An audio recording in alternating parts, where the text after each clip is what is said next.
আমরা মাঝামাঝিতে আছি। তো আজকে এই যে জুলাই মাসটা চলছে এটা আমাদের জন্য অনেক সিগনিফিকেন্ট। হ্যাঁ, সব দিক থেকে আসলে যদি এমনি বলি পলিটিক্যাল ব্যাকগ্রাউন্ড অনুযায়ী সেটা ক্ষেত্রে ইম্পর্টেন্ট। গত বছর থেকে এই জুলাই ওদের অনেক বড় একটা পরিবর্তন আসছে আমাদের বাংলাদেশে। দ্বিতীয়ত আবার আহ আমাদের যদি যেহেতু আমরা সবাই ফিজিশিয়ান, সো সেই হিসাব করলে দুইটা সেশন আমাদের জন্য দুইটা খুবই ইম্পর্টেন্ট। একটা হচ্ছে জানুয়ারি এন্ড জুলাই। আমাদের বিভিন্ন যে পোস্ট গ্রাজুয়েশন কোর্স গুলো আছে সেগুলোর অনেক রকমের এক্সাম গুলো কন্ডাক্ট করা হয় এই দুইটা মাসে। তো ঠিক সেরকমই আমরা সবাই এখানে আজকে যে কারণে একত্রিত হয়েছি, আমাদের হচ্ছে এফসিপিএস খুব স্বপ্নের খুব আকাঙ্ক্ষিত ডিগ্রি, আমাদের যে এফসিপিএস পেডিয়াট্রিক্স, সেই পেডিয়াট্রিক্স ডিগ্রির কমপ্লিট করার জন্য একটা অনেক গুরুত্বপূর্ণ ধাপ যেটা আমাদের মিড টার্ম। সো সেই মিড টার্ম পরীক্ষার আবার আমরা জানি রিটেন পোর্শন আছে, আবার কিছু প্র্যাকটিক্যাল পোর্শন আছে। খুব মানে জাস্ট রিসেন্টলি আমাদের এই সেশনের জুলাই সেশনের জুলাই 2025 এফসিপিএস পেডিয়াট্রিক্স মিড টার্মের রিটেন পরীক্ষাটা শেষ হয়েছে। তো এখন কিন্তু আমাদের আসলে সামনে একটা বিগ চ্যালেঞ্জ। আমরা সবাই জানি মিড টার্মে কমপ্লিটলি মানে রিটেনে অ্যালাউড হওয়ার পরে আমাদের এই যে প্র্যাকটিক্যাল যেটা আছে সেটা যদি আমরা কমপ্লিট করতে পারি, দেন শুধুমাত্র আমরা বলতে পারবো যে ইয়া আমাদের মিড টার্ম কমপ্লিটেড। যাই হোক, এই বিষয়ে আজকে আমাদের এই আলোচনা হবে। তো আজকে আমাদের জেনেসিস কর্তৃক আয়োজিত আমাদের আজকের এই আলোচনায় আপনাদের সবাইকে স্বাগতম জানাচ্ছি। আমি ডক্টর সোনিয়া নাজনীন জামান। আমি মিড টার্ম কমপ্লিট করেছি জাস্ট জানুয়ারি 2025-এ। খুব মানে অল্প সময় হয়েছে, যদিও এখন মনে হচ্ছে অনেকদিন হয়ে গেছে। তো আজকে আমরা আলাপ করছি যে আমাদের এই মিড টার্মের যে অস্কি ব্যাচ আছে, প্র্যাকটিস অস্কি প্র্যাকটিস ব্যাচ জুলাই 2025, এই ক্লাসটি সম্পর্কে আমরা কিছু আলোচনা করব। আমাদের সাথে এই আলোচনার এই অনুষ্ঠানে আমাদের সাথে উপস্থিত আছেন আজকে আমাদের অনুষ্ঠানে গেস্ট হিসেবে আছেন আমাদের সবার অত্যন্ত সম্মানিত, এবং সরাসরি তারা আমার মেন্টর ছিলেন। তো আমাদের সাথে আছেন গেস্ট হিসেবে ডক্টর এম এফ আবিদুজ্জামান আবিদ ভাইয়া।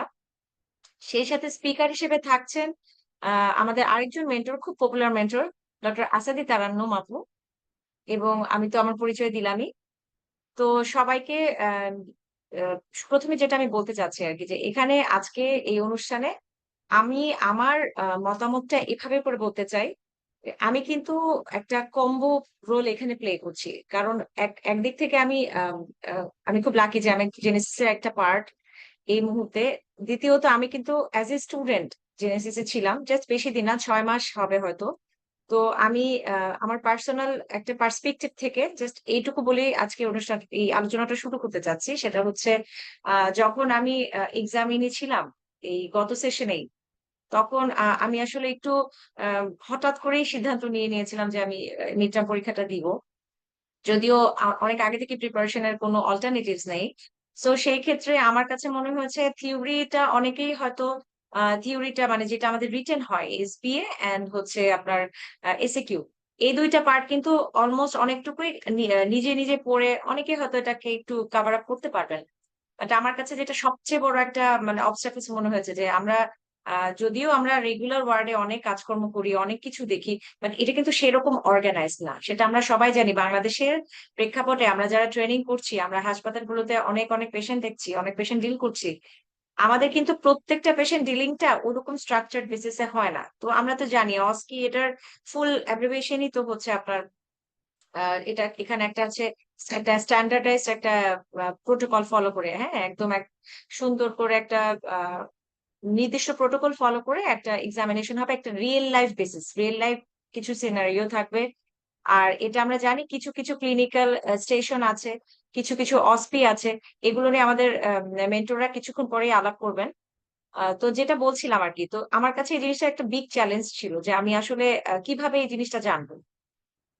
সো এই তো আমার ভাগ্য ভালো যে সেই মুহূর্তে আমি জেনেসিস এ শরণাপন্ন হই, এবং সেখানে যাওয়ার পরে ট্রাস্ট মি, আমি একদম অ্যাপার্ট ফ্রম এভরিথিং, হ্যাঁ আমি জাস্ট এইটুকু পার্ট আপনাদেরকে মেনশন করতে চাই যে আমি তাদের একটা ডামি এক্সাম হয়েছিল। এই এক্সামটা আমাদের জাস্ট মানে মেইন এক্সামের কিছুদিন আগে জেনেসিস সেন্টারে হয়।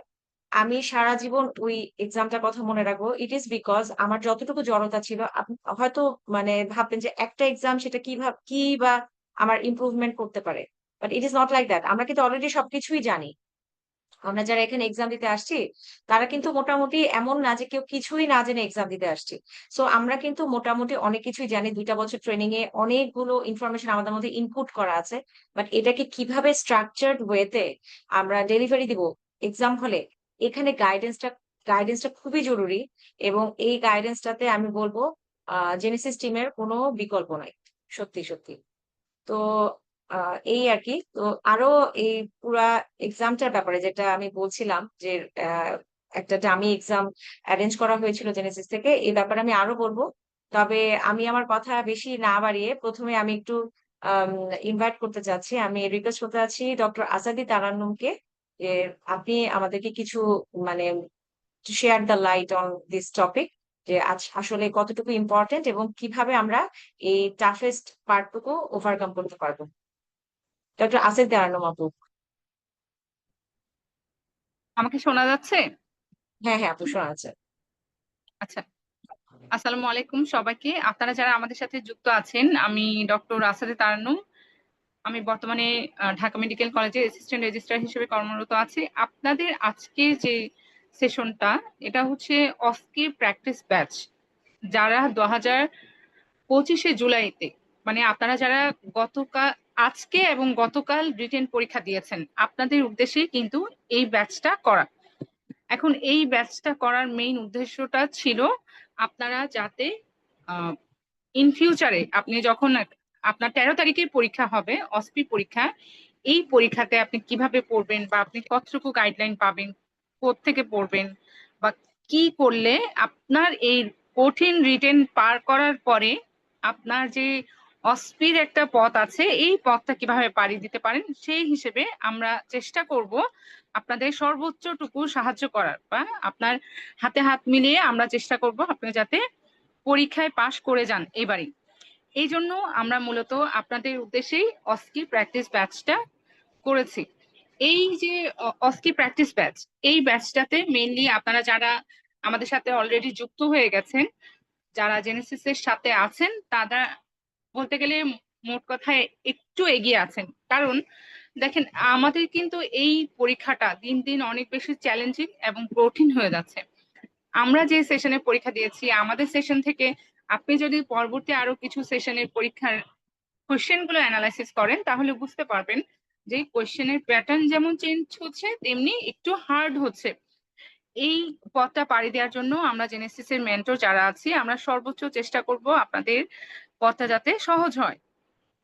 এই জন্য আপনাদের যেটা করতে হবে, আপনারা যারা অলরেডি যুক্ত হয়ে গেছেন বা যারা আমাদের সাথে ভবিষ্যতে 1-2 দিনের মাঝে যুক্ত হবেন, তাদের কিন্তু সময়টা খুবই কম। আমি বলবো আপনাদের যেহেতু 13 তারিখে অস্কি পরীক্ষা, অস্কি হচ্ছে অবজেক্টিভ স্ট্রাকচার এক্সামিনেশন, ক্লিনিক্যাল এক্সামিনেশনটা হচ্ছে অবজেক্টিভ স্ট্রাকচার ভাবে হয়।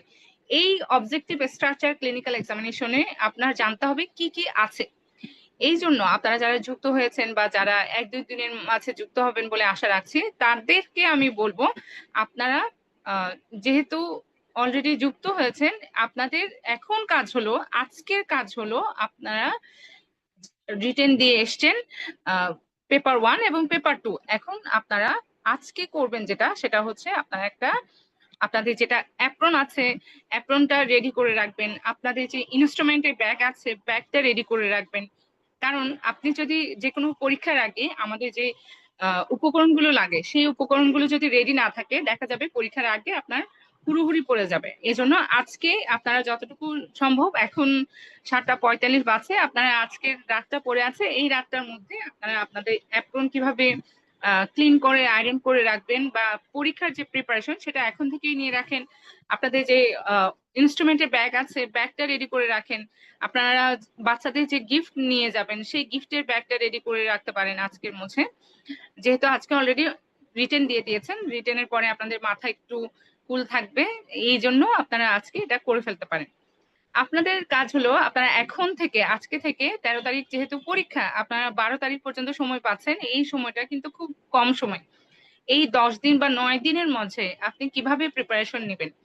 এটার জন্য আমরা যেহেতু লং ব্যাচ, রেগুলার ব্যাচ, এই ব্যাচগুলো আমাদের সাথে আপনারা যারা ছিলেন তারা তো জানেনই, আমরা সবসময়ই একটা ক্লিনিক্যাল সেশন বা আমরা ক্লিনিক্যাল সেশনের সাথে অস্পিসিয়াস সেশন, লেকচার সেশন, এই সেশনগুলো আপনারা অলরেডি করেছেন। এই ব্যাচটা স্পেশালি করার কারণ হচ্ছে এই ব্যাচটাতে আপনি ইন শর্টে এই 9-10 দিনের মাঝে আপনি কিভাবে নিজেকে প্রিপেয়ার করবেন। আমরা যে ক্লাসগুলো নিব সেই ক্লাস বা সেশনগুলো আপনারা হচ্ছে জেনেসিসের সেন্টারে এসে নিজেরাই রোগীর উপরে, পেশেন্টের উপরে আপনারা করে প্র্যাকটিস করে যেতে পারবেন। এই জন্যই মূলত আপনাদের এই প্র্যাকটিস ব্যাচটা চালু করা। এই প্র্যাকটিস ব্যাচে আপনি যখন দেখবেন, আপনি যখন বিসিপিএস এর পরীক্ষা দিতে যাবেন তখন আপনারা নিশ্চয়ই জানেন বিসিপিএস এর পরীক্ষার ধরনটা কেমন হয়। অবজেক্টিভ স্ট্রাকচার ক্লিনিক্যাল এক্সামিনেশন বা অস্কি, যারা রিটেনের পাশ করবে, রিটেনের রেজাল্ট হয়তো বা 2-3 দিনের মাঝে দিয়ে দিবে। যখন রেজাল্ট দিবে তখন দেখা যাবে আপনার পড়ার বেশি কোনো সময় নেই। এই জন্য আপনারা আজকে থেকে প্রিপারেশন শুরু করেন। দেখা গেল আপনি পাশ করে গেলেন কিন্তু আপনার প্রিপারেশন হয়নি, তখন আপনার অস্কের জন্য আপনি আটকা পড়ে যাবেন। এই জন্য এখন থেকে প্রিপারেশন না নিলে আপনার জন্যই লস। তো আপনি যখন প্রিপারেশন নিতে যাবেন আপনি দেখবেন যে এক্সাম ওরিয়েন্টেড কিভাবে প্রিপারেশন নেওয়া যায়। এক্সাম ওরিয়েন্টেড প্রিপারেশন বলতে, আমরা যখন বিসিপিএস এ পরীক্ষা দিই তখন আমরা জানি বিসিপিএস এ ক্লিনিক্যাল স্টেশন থাকবে এবং প্র্যাকটিক্যাল স্টেশন থাকবে। ক্লিনিক্যাল স্টেশনের মধ্যে কি থাকবে? ক্লিনিক্যাল স্টেশনের মধ্যে থাকবে আপনার একটা স্টেশনে শর্ট কেস থাকবে, একটা স্টেশনে হিস্ট্রি টেকিং থাকবে এবং 4টা স্টেশনে শর্ট কেস থাকবে। তাহলে যে স্টেশনে হিস্ট্রি টেকিং থাকবে এবং 4টা স্টেশনে শর্ট কেস যেহেতু থাকবে, আপনার হিস্ট্রি টেকিং এবং শর্ট কেস গুলো খুব ভালো মতো করে করতে হবে। এবং এইটার জন্য প্রত্যেকটা স্টেশনের জন্য আপনি 10 মিনিট করে টাইম পাবেন এবং প্রত্যেকটাতে 10 মার্কস করে নাম্বার ডিস্ট্রিবিউশন থাকে। এখন আপনি যখন হিস্ট্রি টেকিং নেবেন, হিস্ট্রি টেকিং এর একটা আর্ট আছে। আপনি জাস্ট 10 মিনিটের মধ্যে একটা সিনারিও দেওয়া থাকবে বা একটা পেশেন্ট আপনার কাছে থাকবে, সেই পেশেন্টের কিভাবে হিস্ট্রি নেবেন সেই জিনিসটা আপনার জানতে হবে।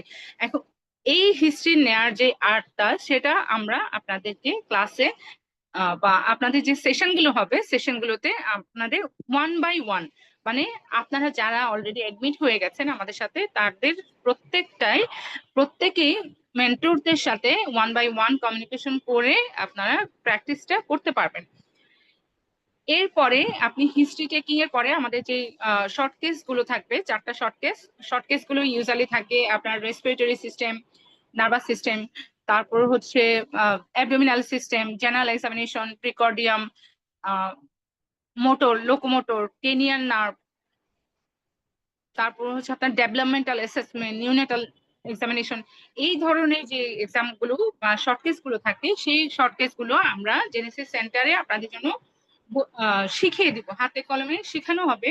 আপনাদের সবার কাছে রিকোয়েস্ট থাকবে আপনারা সেন্টারে এসে সেই সেশন গুলোতে অ্যাটেন্ড করবেন। কারণ আপনি যদি সেন্টারে এসে সেশন গুলোতে অ্যাটেন্ড করেন তাহলে হচ্ছে আপনার একে তো আপনি নিজেই প্র্যাকটিস করতে পারলেন, 2 নাম্বার যেটা হবে আপনার জড়তা যেটা থাকবে সেটা কেটে যাবে। আপনি পরীক্ষার হলে গিয়ে দেখলেন যে আপনি খুব স্মুথলি, খুব প্রিসাইসলি এক্সামিনেশন গুলো করতে পারছেন। স্যাররা মেইনলি দেখে আপনি কত মেটিকুলাসলি এবং কত প্রিসাইসলি এক্সামিনেশনটা করতে পারছেন। এটার উপরেই মিড টার্ম পরীক্ষায় আপনার অনেক মার্ক ক্যারি করে। সো আপনাদের এই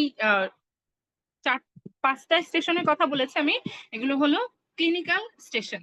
এরপরে থাকবে প্র্যাকটিক্যাল স্টেশন। প্র্যাকটিক্যাল স্টেশনে 10টা স্টেশন থাকবে, যেটার প্রত্যেকটাতে 5 মিনিট করে টাইম থাকবে এবং 5 মার্কস করে ডিস্ট্রিবিউশন থাকবে, যেটা প্র্যাকটিক্যাল বা অস্পিস স্টেশন। এই স্টেশনগুলোতে counselling, scenario, data interpretation, pictogram, X ray, ECG, EEG, CT scan, MRI, তারপর হচ্ছে আপনার পেডিগ্রি, ইনস্ট্রুমেন্ট, প্রসিডিউর, এই জিনিসগুলো থাকবে এবং এর প্রত্যেকটা জিনিসই আপনাকে সেশনের মাধ্যমে আমরা জানিয়ে দিব।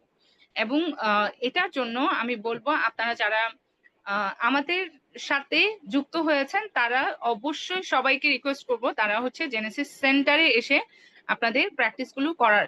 আর আপনারা এখন যে ইনস্টিটিউটে আছেন বা যেই জায়গায় আছেন, আপনি ধরেন ঢাকা মেডিকেলে আছেন অথবা আপনি সলিমুল্লাহতে আছেন, সরওয়ার্দীতে আছেন, বা আমি ধরলাম আপনি পেরিফেরির কোনো মেডিকেল কলেজে আছেন, আপনার কাজ হবে আপনি যে মেডিকেলে বা যে ইনস্টিটিউটে আছেন সেখানেই আপনি একজন পার্টনারের সাথে নিজে নিজে প্র্যাকটিস করবেন। আপনি যদি বারবার বারবার করে ক্লিনিক্যাল স্টেশনগুলো প্র্যাকটিস করেন, 10 মিনিট টাইম ধরে যদি আপনি প্র্যাকটিস করেন, স্মুথলি কিন্তু আপনার প্র্যাকটিসটা ভালো হবে।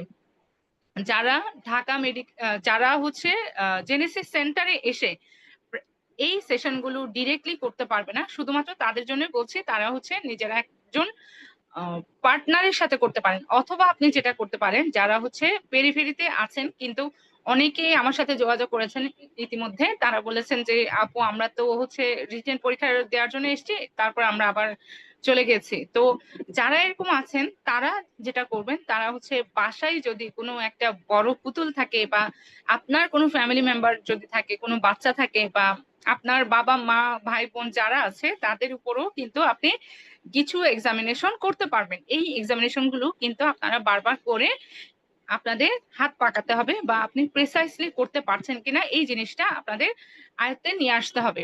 মোরওভার আপনাদের যে প্র্যাকটিক্যাল সেশন, এটা আমরা সেশনে যা বলে দিব সেটাই আপনি খুব ভালোভাবে ফলো করলে আর এতদিনের পড়ার মধ্যে আপনার কিন্তু মোটামুটি একটা আইডিয়া হয়ে যাবে।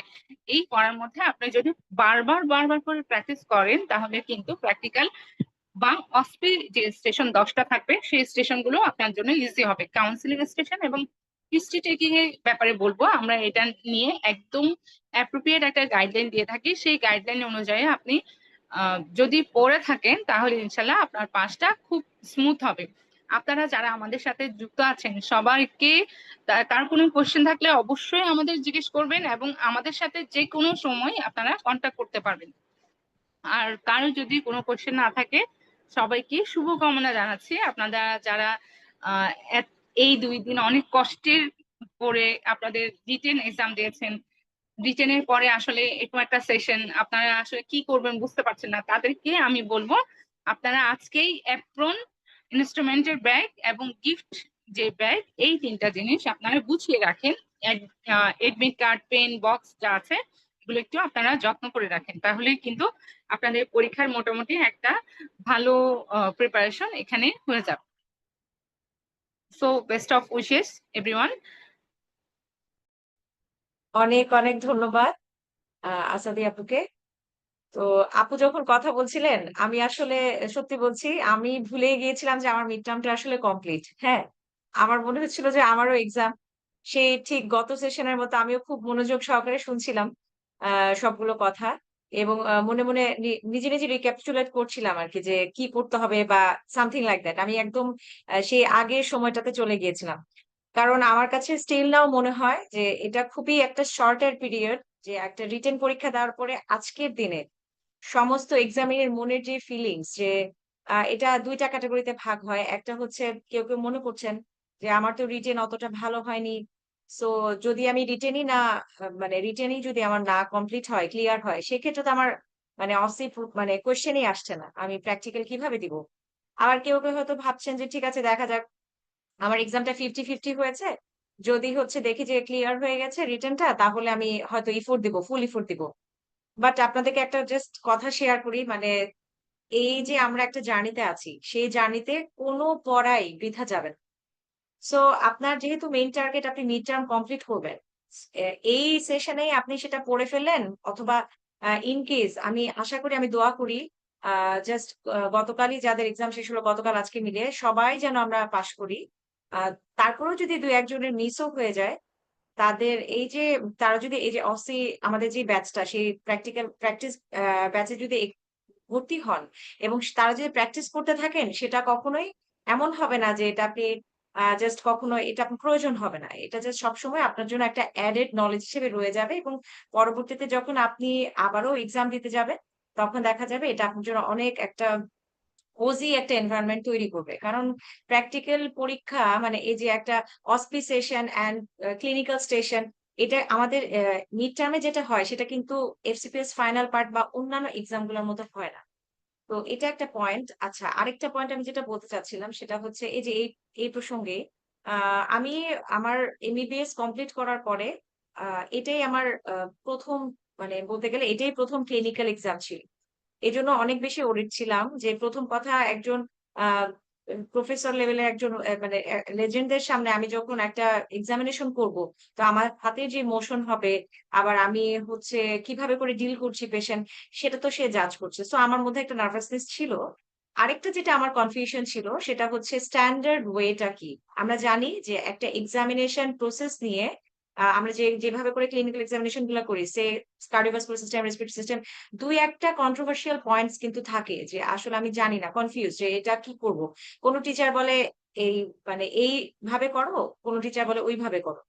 সো সেই ক্ষেত্রে আমার একটা আহ, খুব একটা জিনিস ভালো লেগেছে, যেটা সেটা হচ্ছে আমাদের যে মেন্টররা আছেন তারা মোটামুটি যারা এক্সাম নেন, অরিজিনালি যারা বিসিপিএস এ যারা মিড টার্ম এক্সামটা নেন, এই ধরনের মানে বড় বড় স্যার বা ম্যাডামদের সাথে কাজ করা লোকজন। সো ওনারা কিন্তু একটা ভালো গাইডলাইন দিতে পারেন। এটা আমি আমার যে নিজস্ব এক্সপিরিয়েন্স হিসেবে আপনাদেরকে বলছি। তারা কিন্তু খুব ভালো একটা গাইড দিতে পারেন। এবং আমাদের এই যে মিড টার্ম পরীক্ষা যে এই ব্যাচটা যখন শুরু হয়েছিল, তখন আমরা যখন জয়েন করেছিলাম, আমরা যে কয়েকজন ফিজিক্যাল, আমরা যেহেতু ঢাকায় থাকি, আমি ঢাকা শিশু হসপিটালে আছি, তো যারা আমরা ছিলাম তারা ওইখানে ফিজিক্যালি গিয়ে, সেন্টারে গিয়ে প্রত্যেকটা ক্লাস করেছি। এবং সেই পেশেন্ট ধরে ধরে তারা ওনারা নিজেরা একবার দেখিয়ে দিয়েছেন মেন্টররা, একবার আমরা প্র্যাকটিস করেছি। সো এটা যে আমার লেভেল অফ প্রিপারেশনটাকে কোন লেভেলে নিয়ে গেছে আমি বলতে পারবো না। মানে খুবই খুবই ইফেক্টিভ ছিল ট্রুলি। আমি এত পেশেন্ট ওয়ার্ডে দেখি, এত পেশেন্ট আমি যখন এক্সামিনেশন করি, আমার পাশে এরকম একদম খুবই সুনির্দিষ্ট দিক নির্দেশনা থাকে না। আমি জাস্ট করি, আমার কিছু ভুল হয়, কিছু আমি নিজে থেকে কারেকশন করি, কিছু আমার সিনিয়রদেরকে আমি জিজ্ঞেস করি। কিন্তু এটা আসলে এক্সাম ওরিয়েন্টেড কোনো প্রিপারেশন না। আই ক্যান প্র্যাকটিস, আমি প্র্যাকটিস করতে পারি, কিন্তু আমার ভুলগুলো ধরিয়ে দেওয়ার জন্য আমার মনে হয় এরকম একটা সুযোগ সবারই খুব প্রয়োজন। আচ্ছা, ঠিক আছে। তো আহ এটা আজ আমার কথাটুকু এখানেই আমি পজ করে আমি আমাদের পরবর্তী যিনি গেস্ট আছেন আমাদের আজকের এই আলোচনার সভায়, আমি তাকে ইনভাইট করতে যাচ্ছি। আমাদের খুবই সম্মানিত একজন মেন্টর, এবং আজকে আমাদের এখানে গেস্ট হিসেবে আছেন আমাদের মাঝে ডক্টর এম এফ আবিদুজ্জামান আবিদ। ভাইয়া, আমি রিকোয়েস্ট করছি কিছু বলার জন্য আমাদের উদ্দেশ্যে। আসসালামু আলাইকুম। তো প্রথমে আসাদে তার নাম এবং সোনিয়া জামানকে দেখে ভালো লাগলো, অনেকদিন পর ওনাদের সাথে দেখা। তো আলহামদুলিল্লাহ, আজকে যে প্রোগ্রামটা নিয়ে আমরা আসছি সেটা হচ্ছে যে আমাদের মিড টার্মের ওসপি প্রিপারেশনের একটা ব্যাচের বিষয়। তো আশা করি যারা রিটেন পরীক্ষা দিয়েছেন মিড টার্মের জন্য, আশা করি পাশ করে যাবেন। মিড টার্মে রিটেনে পাশের হার ভালো, আর স্টুডেন্টও কম। আশা করি আপনারা যারা পড়াশোনা করে পরীক্ষা দিয়েছেন পাশ হয়ে যাবে। আর সোনিয়া যেটা কথাটা বললো যে কোনো পড়াই বা কোনো প্রিপারেশনই বৃথা যাবে না। আপনি যদি খুব ভালো মতো একটা প্রিপারেশন নিতে পারেন ওসপির জন্য, তাহলে আপনি এটা আগায় থাকলেন। আপনি রেজাল্ট কি হবে সেটা নিয়ে আপনার চিন্তা করার দরকার নেই, আপনি এখন থেকে প্রিপারেশনটা শুরু করতে হবে। আর আমার পরিচয় হচ্ছে, আমি ডাক্তার আবিদ। আমি এফসিপিএস এমসিপিএস ডিপ্লোমা কমপ্লিট করেছি। বর্তমানে ডাক্তার এমআর খান শিশু হসপিটালে সহকারী অধ্যাপক হিসেবে কর্মরত আছি। জেনেসিস এ প্রায় গত 3 বছর ধরেই আমি ক্লাস নিচ্ছি। Diploma, FCPS final, FCPS mid term. তো আমি দেখছি যে জেনেসিস এ যারা আমাদের সাথে ছিলেন তাদের পাশের হার মোর দেন 90%, মোটামুটি পাস হয়ে যায়। আমরা যখন এমবিবিএস এ পড়ছি অথবা আমি যখন এফসিপিএস দিয়েছি, তখন আমাদের আসলে খুব বেশি গাইড করার মতো তেমন কেউ ছিল না। দেখা যেত যে আমরা একটা গাইডেন্স পাইতাম না। তো জেনেসিস শুরুর পর থেকে দেখা গেল যে পাশের হারটা অনেক বেড়ে যাচ্ছে। কেন বেড়ে যাচ্ছে? যেহেতু এখানে এটা আপনার কোথায় দুর্বলতা, কিভাবে পরীক্ষা দিতে হবে, এটা বিষয়ে একটা সুনির্দিষ্ট একটা গাইডলাইন দেওয়া হয়। এবং এই প্রোগ্রামটা একেবারেই এক্সাম ওরিয়েন্টেড। এমন না যে আপনাকে অনেক জ্ঞানী বানাবে, জ্ঞানী না যে বইয়ের এ টু জেড পড়ে লাভ হবে না। আপনার পরীক্ষার জন্য যতটুকু লাগবে, কিভাবে আপনাকে এক্সামিনেশন করতে হবে, এটাই কিন্তু আপনাকে আমরা গাইডলাইন দিয়ে দিব। তো আসাদে তার নাম বলেছেন যে আপনার ক্লিনিক্যালে আপনার 5টা স্টেশন থাকবে, 4টা শর্ট কেস থাকবে আর একটা হিস্ট্রি টেকিং থাকবে। শর্ট কেস গুলো আসলেই খুবই গুরুত্বপূর্ণ, এবং আপনারা যখন আমাদের সাথে থাকবেন আমরা আপনাদেরকে দেখায় দেব এবং আপনারা নিজেরা এক্সামিনেশনটা করবেন। তাহলে কিন্তু আপনার ভুলটা ধরা পড়বে যে কোথায় মিস্টেকটা হচ্ছে। ফাইনাল পরীক্ষায় যে মিস্টেক করার আগে আমাদের কাছেই আপনারা সংশোধন হয়ে নেন, এটাই বেশি ভালো। তাহলে দেখবেন যে আপনার এক চান্সে পাসটা হয়ে যাবে। তো আমরা এক্সামিনেশনের জন্য ব্যাচ রাখছি, এক্সামিনেশন গুলো আপনাদেরকে দেখাই দেবো এবং আপনারা এক্সামিনেশন করবেন, এটা বেশি গুরুত্বপূর্ণ। আমরা যেখানে দেখাবো আমি তো পাস করে আসছি, আমার তুলনায় আপনার এক্সামিনেশনটা ঠিক হচ্ছে কিনা এটা বেশি গুরুত্বপূর্ণ। আর আপনাদের প্রত্যেকটা শর্ট কেসে মোটামুটি 10 মিনিট করে টাইম পাবেন, আর প্র্যাকটিক্যালে আপনার 5 মিনিট করে টাইম পাবেন। প্র্যাকটিক্যালে আপনার 10টা স্টেশন থাকবে, এটার মধ্যে একটা ইনস্ট্রুমেন্টাল স্টেশন, একটা প্রসিডিউর স্টেশন, একটা কাউন্সেলিং স্টেশন, একটা হতে পারে আপনার এক্স-রে স্টেশন থাকতে পারে, একটা সিটি স্ক্যান অথবা এমআরআই থাকতে পারে, একটা ইসিজি থাকতে পারে, একটা সিনারিও থাকতে পারে, কিছু ডাটা ইন্টারপ্রিটেশন থাকতে পারে, anthropometry and plot in the growth chart থাকতে পারে, আপনার থাকতে পারে পেডিগ্রি চার্ট থাকতে পারে, আপনার ক্যারোটাইপিং থাকতে পারে, ম্যাচিং থাকতে পারে, পিক্টোগ্রাম থাকতে পারে। তো এরকম আপনার 10টা প্র্যাকটিক্যাল থাকবে। তো আমরা আমাদের ক্লাসগুলোতেও আপনাদেরকে এগুলো দেখায় দেওয়ার সর্বোচ্চ চেষ্টা করব এবং অতীতে আমি দেখায় দিয়েছি। অতীতে আমি যখন আ প্রসিডিউর এবং ইন্সট্রুমেন্ট এর ক্লাস নিয়েছি, আমি চেষ্টা করেছি দেখায় দেওয়ার এবং আমাদের সাথে যারা মেন্টররা আছেন, তারাও সবাই অভিজ্ঞ, তারা খুবই জনপ্রিয় এবং তারা খুবই স্বাচ্ছন্দ্য এবং তারা খুব সুন্দর করে ক্লাস নেন। তো আশা করি আপনারা আমাদের সাথে থাকবেন। থাকলে আমরা আপনাদেরকে গাইডলাইনটা দিতে পারবো এবং আপনারাও উপকৃত হবেন।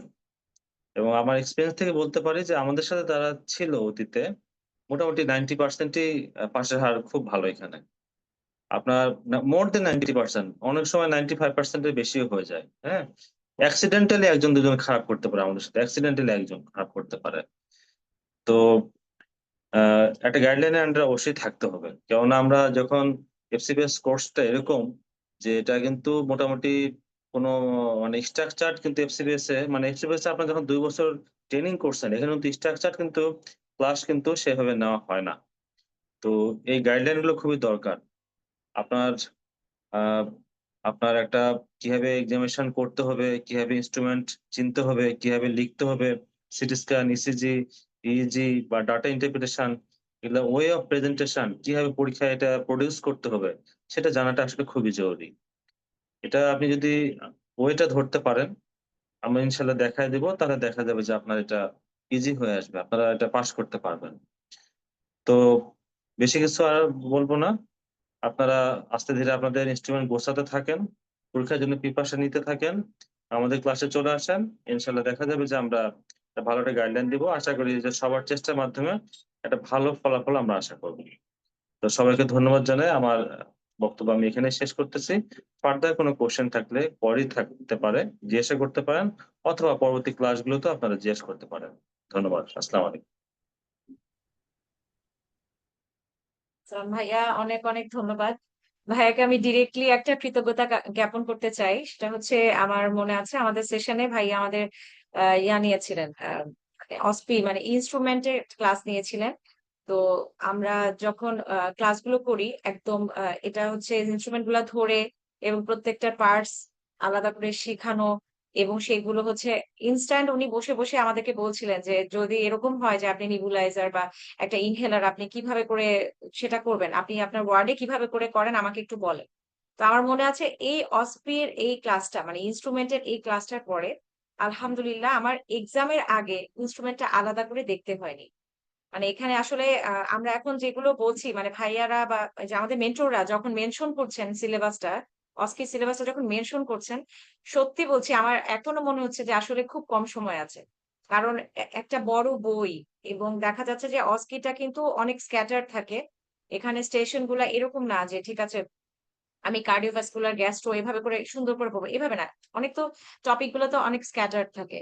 তো সেখানে কয়েকটা স্ট্যান্ডার্ড বই আছে বা এগুলো সব একসাথে কম্পাইল করে পড়া এটা এতটুকু অল্প সময়ের মধ্যে এটা আসলে নিয়ার ইম্পসিবল। কিন্তু তখন কেউ যদি একটা স্লাইড আকারে একটা প্র্যাকটিক্যাল একটা গাইডের মাধ্যমে একটা গাইডলাইনের মাধ্যমে যদি আপনাকে দেখান সেক্ষেত্রে আপনার পড়াটা কিন্তু অলমোস্ট হাফ হয়ে যায়। আমরা হসপিটাল থেকে সেন্টারে গিয়ে তখন এই ইনস্ট্রুমেন্টের ক্লাসটা করি এবং ইনস্ট্রুমেন্ট গুলা যখন হাতে করে আমি করছিলাম, তো আমার মেইন এক্সামের সময় বিসিপিএসসি যেটা হয়েছে, তখন আমার এগুলো পুরাই মাথায় আসছিল যে এটা তো আমি দেখেছি, অথবা ওখানে অনেক সময় থাকে যে এই ইনস্ট্রুমেন্টের পার্টস কয়টা এবং এটার ইন্ডিকেশন কি। সো এগুলা বই খুলে মুখস্থ করে পড়ে ওই সময় আউটপুট দেওয়া, এটা কিন্তু খুব টাফ।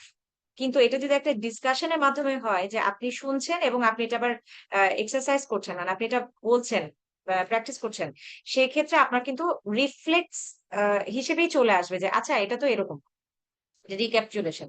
আর আমি আমাদের এখানে আরো আরো যারা মেন্টর আছেন, আমি এই যে আমাদের আরো একজন আছেন আজকে জয়েন করার কথা ছিল, আফজল গিফারি, ডক্টর আফজল গিফারি, এবং আমাদের আসিফ তারান্নুম আপু। ওনাদের প্রত্যেকের আলাদা আলাদা যে কন্ট্রিবিউশনটা ছিল, মানে আমাদের অস্কির সেই ব্যাচটাতে, মানে এটা আমি আসলে এক্সপ্লেন করতে পারবো না, তবে ছোট্ট দুই তিনটা আমার আমার পছন্দ, এটা আমার জাস্ট কমপ্লিটলি আমার পারসেপশন থেকে বলছি যে আমার কি কি ভালো লেগেছিল গত সেশনের এই ব্যাচটার। সেটা হচ্ছে যে আমাদের যে বলছিলাম যে একটা ডামি এক্সাম হয়েছিল সেন্টারে পরীক্ষার আগে, সেটাতে ইভেন তারা জিনিসটাকে মোর রিয়েলিস্টিক করার জন্য একটা ওয়েটিং স্টেশনও রেখেছিলেন। জেনেসিস থেকে একটা ওয়েটিং স্টেশনও রাখা হয়েছিল, যে আমরা জাস্ট ওইভাবে এক্সাম হলে ঢুকলাম, ঢুকে একটা স্টেশন করলাম, স্টেশন গুলো কমপ্লিট করে একটা ওয়েটিং জোনে আমি কিছুক্ষণ বসে থাকলাম।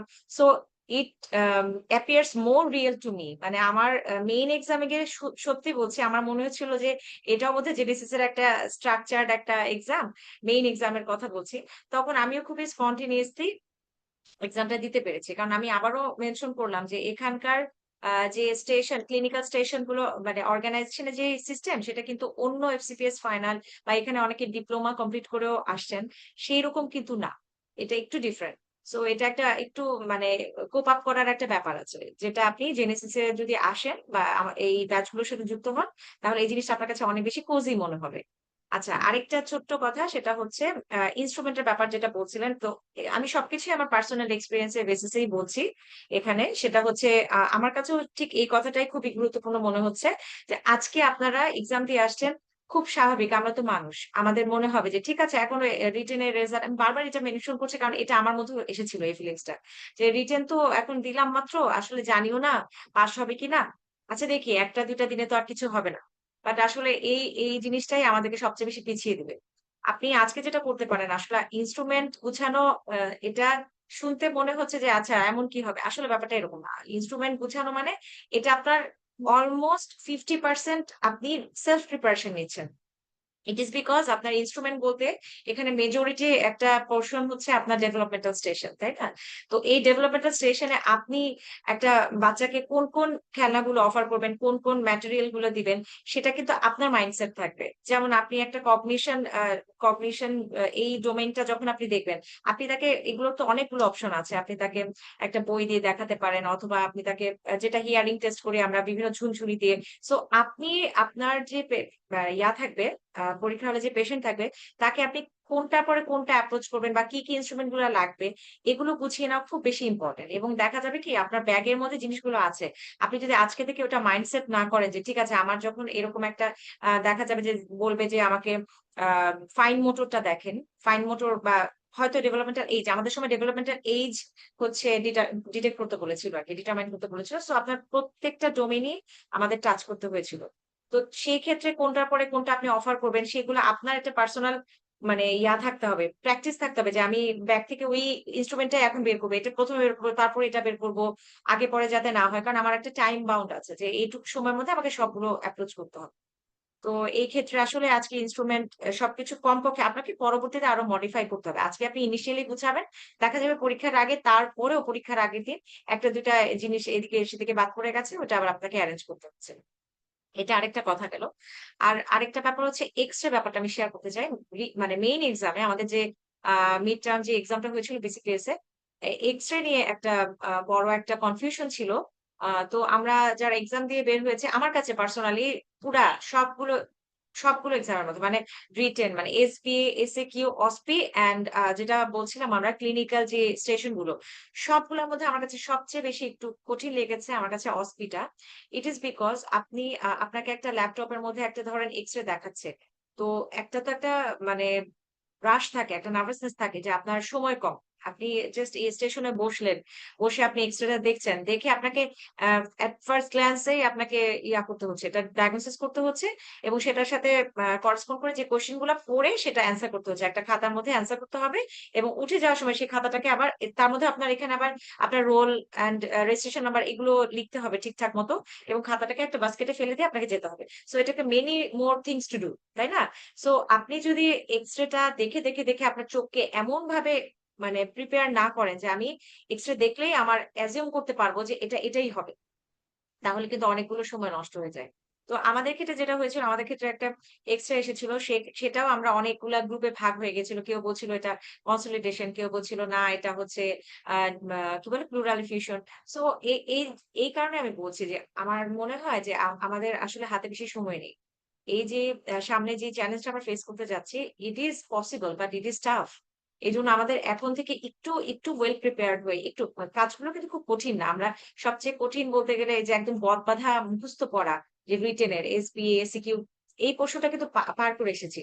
এখনকার যে প্রিপারেশন, এটা কিন্তু আপনি দেখা যাচ্ছে আপনি এক জায়গায় বসে অথবা আপনি একটু শুয়ে আপনি মনে মনে রিক্যাপচুলেট করলেন, আপনি মনে মনে একটা প্ল্যান করলেন যে ঠিক আছে আমি এই ক্লাসটা করেছি আজকে জেনেসিসে, আমি এখন একটু একা একা একটা প্র্যাকটিস করি, যেটা বলছিলেন আমাদের আসাদে আপু, যে আপনার যদি একান্ত এরকম হয় যে আপনি হসপিটালে গিয়ে আপনি অনেক এক্সস্টেড, আপনি হসপিটালে গিয়ে একটা পেশেন্টের উপরে আরেকজনের সাথে প্র্যাকটিস করতে পারছেন না, আপনি অ্যাটলিস্ট একটা হোম এনভায়রনমেন্টে আসেন, আপনি জেনেসিস এর ক্লাসটা করলেন, আপনি রাত্রেবেলা এসে আপনি আপনার কোনো বাসার যে কোনো একজন একটা বেবি যদি ম্যানেজ করতে পারেন, নিজের বাচ্চা হোক বা কেউ হোক, অথবা একটা ডামির উপরে আপনি যখন হাতটাকে জাস্ট প্র্যাকটিস করবেন না, আপনার তো জাস্ট মানে দরকার নাই আপনি কিসের উপর প্র্যাকটিস করছেন, আপনি একটা পুতুল হোক বা হিউম্যান ইয়া হোক, বডি হোক, আপনি যখন এক্সাম হলে যাবেন আপনার চোখ এবং হাতের যে কোঅর্ডিনেশন স্যার ম্যাডামরা দেখবেন, এটা দিয়ে ইনশাল্লাহ পাস হয়ে যাবে। এটা সত্যি কথা। খুব বেশি কমপ্লিকেটেড কেস তারা দেন না। সো আপনি মোর অ্যান্ড মোর প্র্যাকটিসের মাধ্যমে চাইলে এই ব্যাপারটা মানে এই যে এই অস্কি যে এক্সাম, সেটা আপনি চাইলে অ্যাচিভ করতে পারেন, এখানে সাকসেসফুল হতে পারেন। আর কোনো কোয়েশ্চেন আছে? কোনো কোয়েশ্চেন থাকলে কোয়েশ্চেন করতে পারেন। আমাদের সম্মানিত মেন্টররা আছেন, আপনাদেরকে কোয়েশ্চেন অ্যান্সার করতে পারবেন। অথবা এখনো যদি আপনাদের মাথায় কোনো কোয়েশ্চেন না এসে থাকে, আপনারা এটা গুছিয়ে নেন। দু একটা কোয়েশ্চেন থাকলে আপনারা আমাদের ব্যাচে ভর্তি হয়ে গেলে তখন যে কোনো সময় আপনারা নক করলে অথবা ওই সেশন গুলাতে আপনারা চাইলে আপনাদের কোয়েশ্চেন গুলা আস্ক করতে পারেন। তো সর্বোপরি আমি সবার জন্য অনেক অনেক শুভকামনা করছি এবং আমি অবশ্যই আশা করি যে যারা এত কষ্ট করে এত সবকিছু এই আমরা এখন যেই লেভেলে আছি আমাদের জীবনের, সেই লেভেলে অবশ্যই আমরা শুধুমাত্র তো আসলে ডাক্তারি নিয়েই থাকি না, আমাদের লাইফে আরো অনেক প্রবলেমস থাকে, অনেক মেনি থিংস টু ডিল।